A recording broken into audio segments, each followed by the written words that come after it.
Tuna Tree presents 10 Millionaires Who Lost It All. Number 1. The Gosselins earned millions through their reality TV show Jon Kate Plus 8. After a successful run, the couple announced their divorce. Jon left the show and stepped away from the fame. By 2013, he was working as a waiter in Robeson Township, Pennsylvania. He was eventually fired and is currently unemployed. He has an estimated net worth of $10,000. Number 2. In 1993, Suzanne Mullins won $4.2 million in the lottery. Mullins decided to use a lending company to get a large upfront payment. Mullins received $197,746, which she agreed to pay back using the yearly payments from her winnings. However, things didn't turn out as expected, and soon after, she stopped making payments. By then, the Virginia lottery system had changed the rules, and Mullins collected the rest of her winnings in a single lump sum payment. Mullins promptly spent the winnings. Mullins says much of her money went to pay off her son-in-law's medical bills, which totaled over $1 million due to lack of health insurance.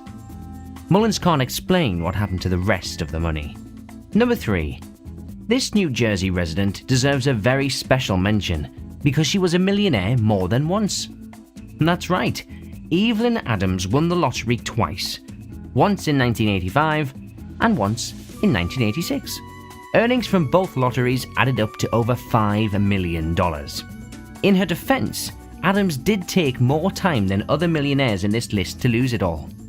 It wasn't until 2001 that she found herself living in a trailer. The reason for it?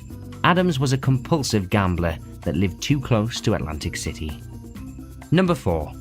In 2002, Michael Carroll won an equivalent of almost $16 million in lottery winnings from the UK. Unfortunately, he soon developed a crack cocaine habit which cost him about $3,000 a day. Also, he maintained an interest in call girls and prostitutes and bought a huge mansion that he almost destroyed by throwing large parties. Number 5. In 1988, William Post was working odd jobs as a cook and painter and receiving disability payments when he won $16.2 million in the Pennsylvania lottery. According to a story published in Time magazine, his bank account had a mere $2.46 in it at the time of the big win. He also had recently served almost a month in jail for issuing checks with no funds.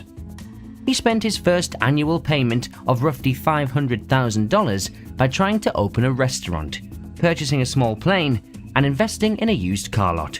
3 months after receiving the $500,000, he was $500,000 in debt. Number 6. Over time, MC Hammer invested much of his money in many different ventures, including buying 19 thoroughbred racehorses and designing a clothing line, J-Slick.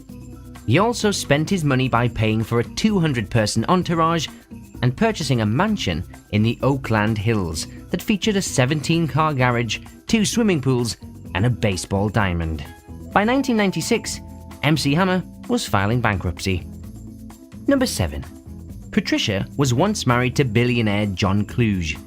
He was a television industry mogul who amassed most of his fortune in the 70s and 80s. Patricia divorced him in 1990 and used much of her $100 million divorce settlement to establish a 960-acre vineyard that catered to the ultra-rich. Unfortunately, the place turned out to be more expensive to run than she expected. She borrowed a few $1,000,000 just to keep the facilities going, and she filed for bankruptcy in 2011. Number 8. Jordan Belfort started his career as a stockbroker before founding his firm, Stratton Oakmont. His company employed over 1,000 brokers and moved over $1 billion in assets and investments. By the time he turned 25, Belfort was worth over $250 million.